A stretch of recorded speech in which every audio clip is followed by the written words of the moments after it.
Praise the Lord everyone. सभी को जय मसीह की। आज का जो वचन है वो स्पेशली उन लोगों के लिए है जो सेवादार हैं, जो परमेश्वर की दास और दासियां हैं, जो पास्टर्स है, जो इवेंजलिस्ट है या किसी भी रीति से परमेश्वर की सेवा करते हैं। हालेलुया। परमेश्वर ने जो हमें सेवा सौंपी है कि रूहों को बचाना है, तो इसके पीछे सिर्फ एक ही उद्देश्य है, वो है सोल सेविंग करना। चाहे वो हम किसी भी रीति से करें, एक इवेंजलिस्ट बन के करें या फिर किसी चर्च में सेवा करके।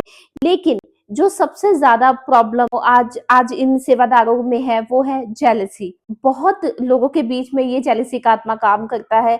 जब कोई अपनी चर्च में या फिर अपनी सेवा में आगे बढ़ने लगता है तो दूसरे सेवादार उसको देख के जेलसी करने लगते हैं। वो देखते हैं कि किस तरह उनको नीचा गिराया जाए या उनके विरोध में गलत गलत बातें कहते हैं।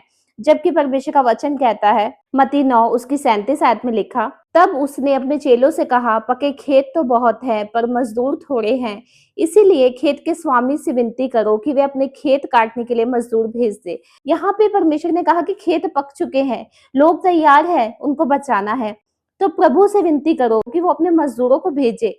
परमेश्वर चाहता है कि बहुत सारे मजदूर इकट्ठा हो।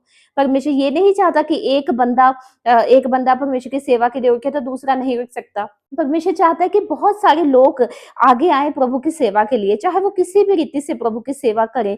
लेकिन आज लोग जो मेन उद्देश्य है, हमारा मेन एम है, उसको भूल चुके हैं। वो कॉम्पिटिशन्स में लगे हुए हैं, वो आपस में कॉम्पिटिशन्स में लगे रहते हैं, वो अपने चैनल्स में व्यूज बढ़ाने के लिए लगे रहते हैं, वो एक दूसरे को नीचा दिखाने के लिए लगे रहते हैं। यदि किसी पास्टर से कोई गलती हो जाए, कोई वचन गलत बोला गया हो या कुछ भी गलती हो जाए, और वो इंटेंशनली नहीं होती, इंसान है, गलतियां हो जाती है, तो वो उसी गलती को पकड़ के उन पे वीडियोस बनाएंगे, उनकी आलोचनाएं करेंगे। जबकि ये परमेश्वर की ओर से नहीं है। एक पास्टर होने के नाते, एक इवेंजलिस्ट होने के नाते हमारा ये कर्तव्य है कि हम एक दूसरे के लिए प्रार्थना करें ताकि परमेश्वर सबको बहुतायत से इस्तेमाल करे। यहाँ पे कोई कंपटीशन नहीं, क्योंकि हम एक ही स्वामी के मजदूर हैं। हम एक ही स्वामी के मजदूर हैं जिन्होंने हमें भेजा है फसलें काटने के लिए, और एट दी एंड हम उनके लिए अकाउंटेबल हैं। हमें उनको जवाब देना है कि हमने कितनी रूहें धरती पर बचाई है। तो क्या हम क्या कहेंगे कि हम कॉम्पिटिशन्स करते रहे, हम जेलसी करते रहे, हम एक दूसरे में दोष लगाते रहे, हम एक दूसरे की गलतियों को ढूंढते रहे? नहीं। अगर कोई गलत है तो हमें प्रेयर करनी है कि परमेश्वर उसको बुद्धि का आत्मा दे ताकि और वो प्रभावशाली रूप से अपनी सेवा कर सके। हालेलुया।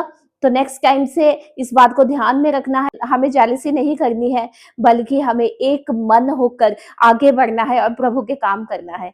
हालेलुया। आप सभी जन बहुत ब्लेस्ड है। God bless you all.